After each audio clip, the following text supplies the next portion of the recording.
Ok. Então, pessoal, vamos lá. A palavra filoterapeia, o nome filoterapeia é feito de dois termos em grego. Filo, que é amor ou amizade, e terapeia, que pode ser traduzido como cuidado, se referindo ao cuidado de si e ao cuidado para com o outro. Então seria o amor pelo cuidado, o amor por cuidar de si, por cuidar do outro. Ok? Agora, na prática e também na fundamentação teórica, o que seria? Para explicar isso, eu vou metodicamente, primeiro, dar exemplos bem práticos. Suponha que Maria Clara, todas as vezes que está magoada por alguém, que se sente magoada por alguém, a reação dela seja roer as unhas. Roer as unhas até tirar pedaço de carne. Tem gente que faz isso, né? Começa a arrancar os pedacinhos de carne, né? E isso vira, assim, uma coisa bem frequente. Ela rói as unhas e tal. O ponto de ferir. Ou suponha que, numa dada situação, quando ela se sente magoada, angustiada com alguma coisa, ela comece a se beliscar para sentir dor. Tem gente que faz isso, né? Se tranca no quarto e começa a se beliscar e tal. Então, vamos dar a isso o nome de automutilação. Tem pessoas que se automutilam. Elas não expressam a coisa real que as incomoda, elas não falam disso que está incomodando, elas se fecham em si mesmas e aí elas passam a usar um mecanismo como esse, de automutilação. Tem outras pessoas que não se automutilam. Elas, diante de um incômodo interno, elas começam a verbalizar. Verbalizam, verbalizam, verbalizam. Se tiver diante de alguém, ao invés de falar exatamente da dor que está sentindo, do incômodo que ela está sentindo, aí se ela, por exemplo, tiver a racionalização como mecanismo, ela vai falar de filosofias bem bonitas, de teorias bem profundas, ela vai falar, através de um raciocínio, às vezes até bem complexo. Aí o nome desse mecanismo a gente vai dar para chamar de racionalização. Um, às vezes, usa a automutilação, outro, às vezes, usa a racionalização, outros usam, por exemplo, a substituição. Como assim? A menina tem na cabeça um exemplo que não deve se apaixonar e se entregar e, enfim, se sentir escrava num relacionamento. Ela tem essa ideia, ela tem uma verdadeira doutrina sobre isso. Só que na vida real, ela se apaixona como qualquer pessoa.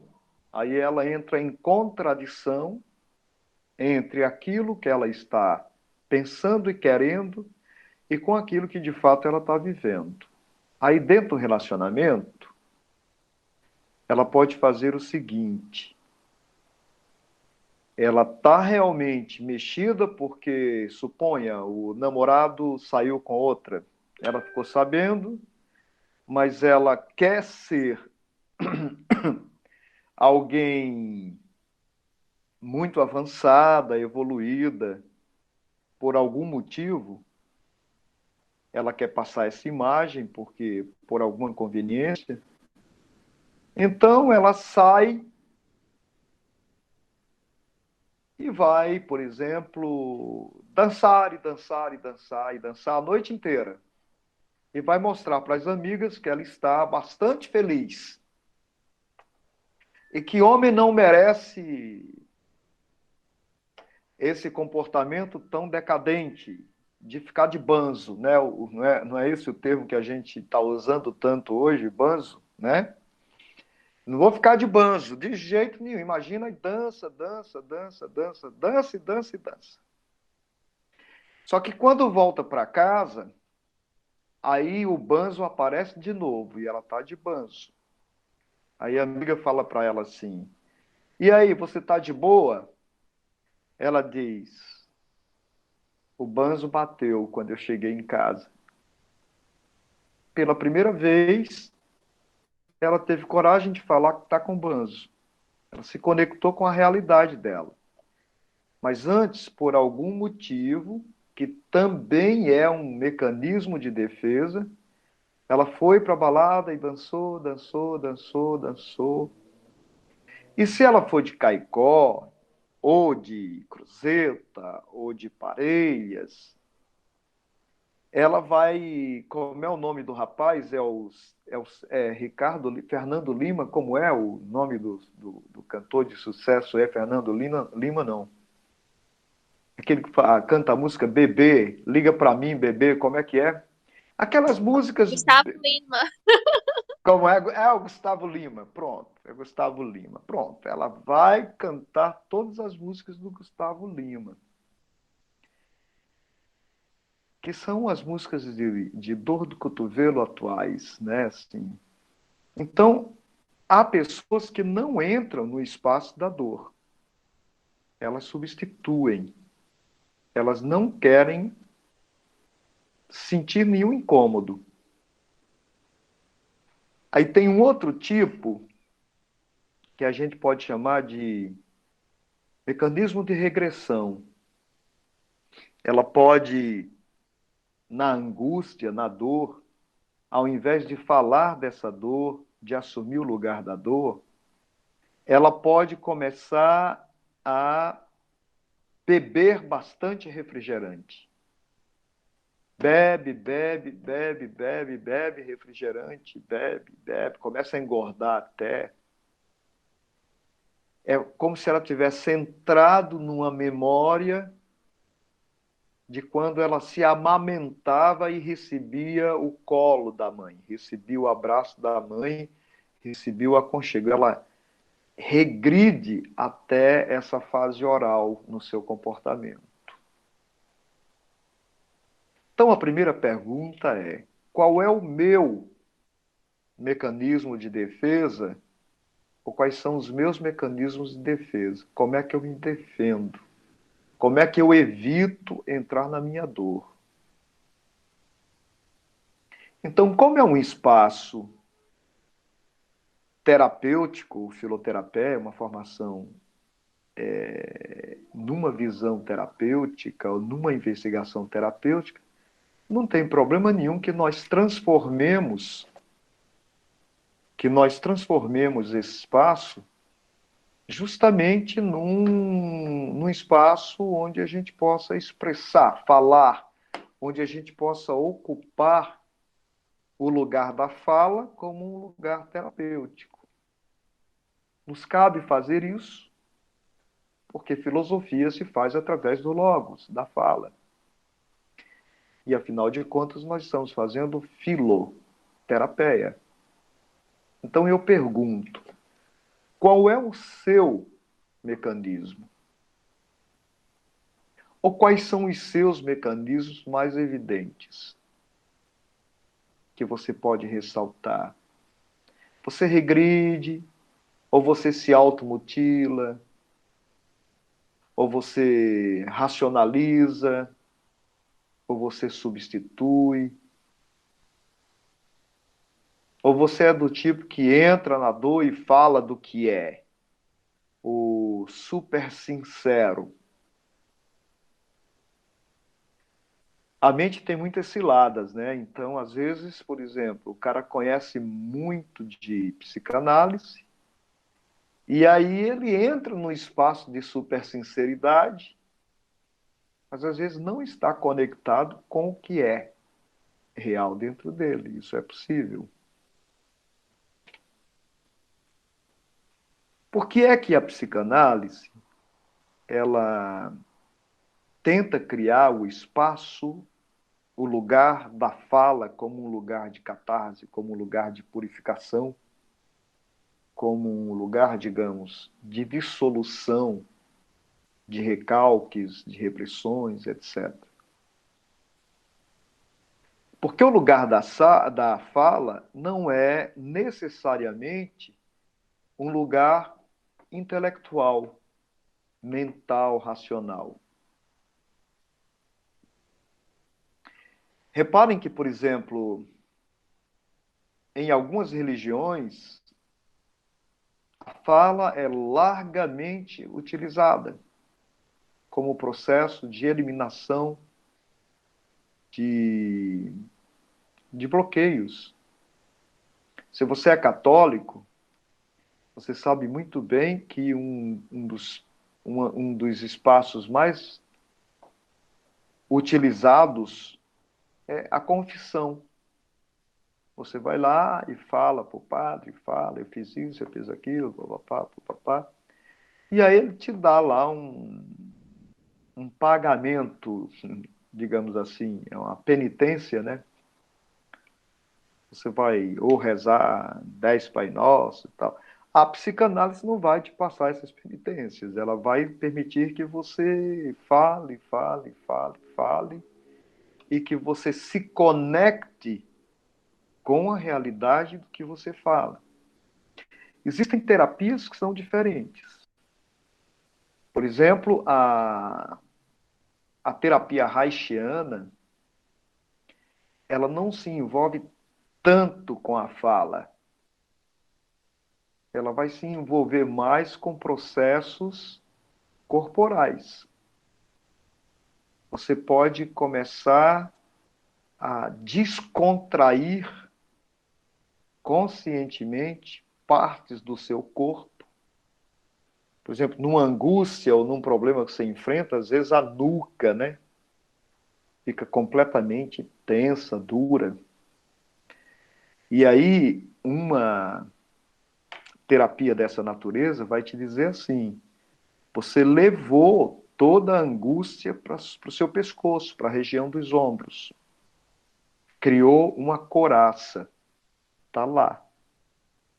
E de fato, as pessoas podem olhar para você e dizer: nossa, como você está tensa. E se for um massagista, por exemplo, coloca a mão no seu ombro e já sente que está tudo muito rígido. E aí alguém vai tentar lhe dizer: você, a linguagem que você usou para isso, para se defender, não foi verbal. Você usou uma linguagem sensorial, corporal, e travou tudo isso em algum lugar do seu corpo. Aí existem técnicas, por exemplo, técnicas respiratórias, que vão ser utilizadas para você hiperventilar ou energizar partes através da respiração, para você soltar essas energias represadas em forma de coraças no seu corpo, que podem estar ou nas pernas, ou nos ombros, em algum lugar do corpo. Cada pessoa tem, tem suas preferências de como, de onde é que vai localizar, né, essas defesas. Tem gente que começa a sentir muita dor de cabeça, né? Tem gente que tem uma labirintite, acaba produzindo como defesa uma doença. Aí vai de nível a nível, de grau a grau, como às vezes você usa o corpo para travar o que você não quer enfrentar. Existem vários métodos que são mais sensoriais, eles são mais vitais. Isto não significa que esses métodos mais corporais, mais sensoriais, sejam melhores do que os verbais, do que aqueles que usam só o espaço da fala. Depende do sujeito, depende do indivíduo, né? Como vai funcionar. Vou abrir um espaço que a Maria Clara quer fazer uma pergunta. Vai, Maria Clara. Na verdade, eu vou me usar aqui como exemplo, porque o senhor tocou nesse assunto da labirintite. E eu tenho uma labirintite que se chama labirintite irritativa, que dá justamente devido ao estresse, ansiedade, tudo isso. Então, por exemplo, se eu fizer esteira, se eu andar em um parque de diversões, tudo isso que faz rodar, eu não sinto nada, não fico tonta, nada. Uhum, Mas se eu estiver muito estressada, ou muito ansiosa, ou muito preocupada com alguma coisa, aí ataca a labirintite. O senhor falou isso agora e me toquei aqui. uhum. Pois é, eu tenho labirintite quando as pessoas me chamam de senhor, tá? Então, Desculpa! ok, olha, tô brincando. Dá para aguentar, a gente vai crescendo, né? Ficando um pouco mais jovem e tal. Olha, o bacana do que está sendo dito é justamente isso. Você precisa descobrir como é que as coisas se processam em você. Que lugar elas tomam, ou na mente ou no corpo, né? Então, para algumas pessoas, verbalizar funciona demais. Tem uma técnica chamada Geberish, criada pelos sufis, que é para expressar, para desreprimir, para fluir processos. Eles usam uma linguagem bastante estranha, esquisita. Você pode falar, verbalizar, desde que você não conheça a língua que você está falando. É uma regra que eles colocam. Você pode, por exemplo, falar alemão para jogar tudo para fora, mas você só pode falar alemão se você não conhece o alemão. Aí você pode falar francês, mas só se você não conhece francês. Você tem que falar uma linguagem desconhecida. Na verdade, uma balbúrdia, né? Algo desse tipo. E aí você usa essa verbalização e. Maria Clara ficou rindo.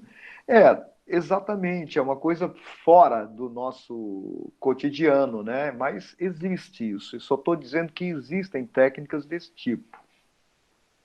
Existem técnicas, é engraçado, mas funciona pra caramba. Para algumas pessoas isso assim funciona muito. Para outras pessoas, a criação de um espaço catártico de purificação pode funcionar com simples toques de mãos na cabeça.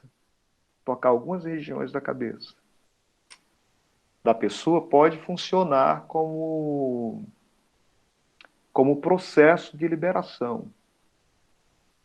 Agora, quer seja um método, quer seja outro, quer seja uma escola, quer seja outra, o que importa é a criação de um momento, a disposição de um momento, onde você se conecte de forma fluida com aquele processo que é verdadeiro para você.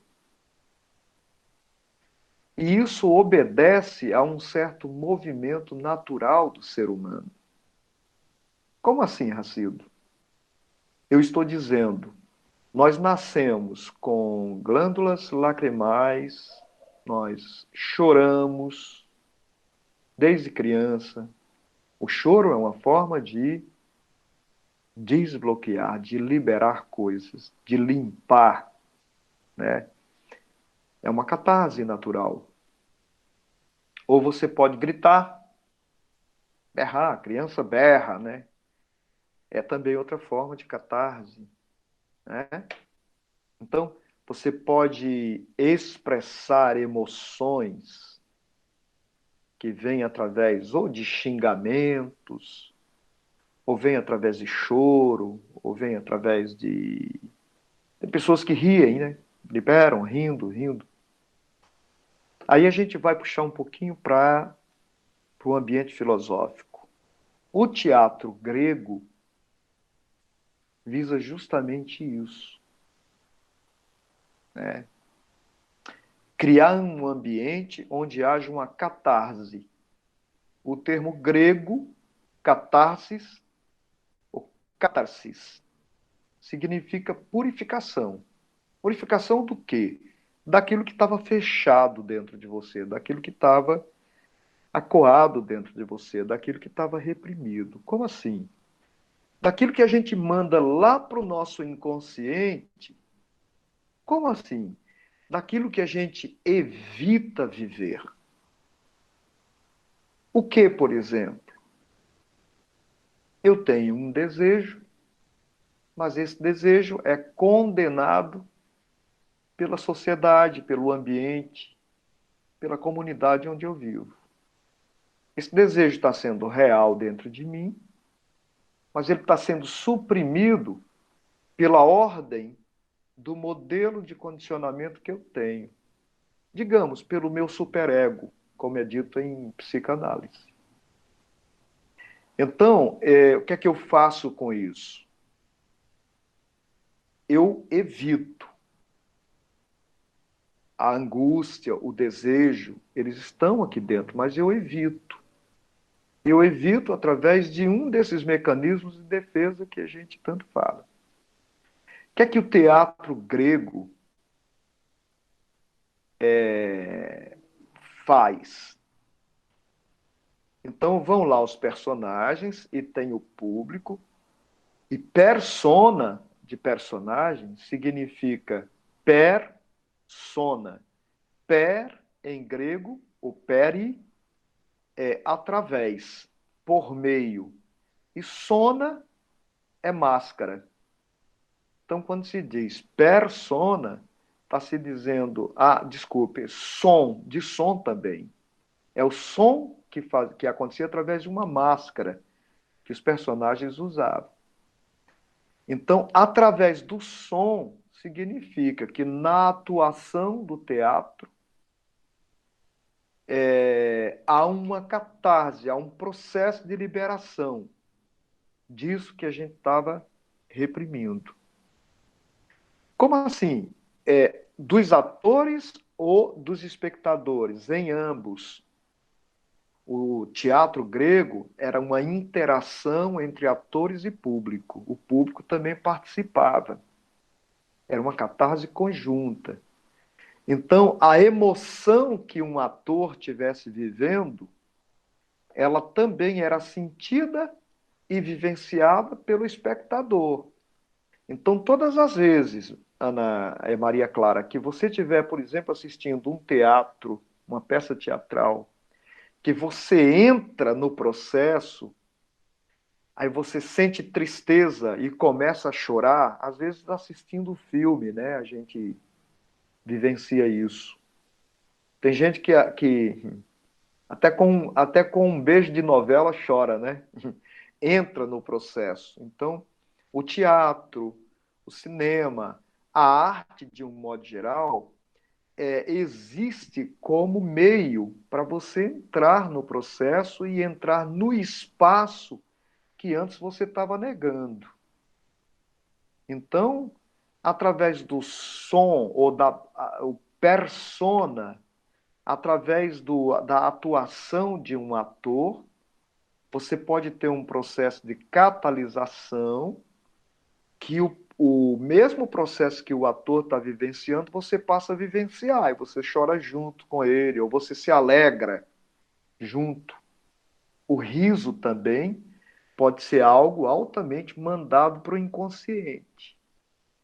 Numa sociedade muito moralista, dar gargalhadas é a coisa mais evitável. É falta de educação, é antiético, etc, etc. O superego dessa sociedade vai dizer, manda a tua gargalhada lá para o inconsciente.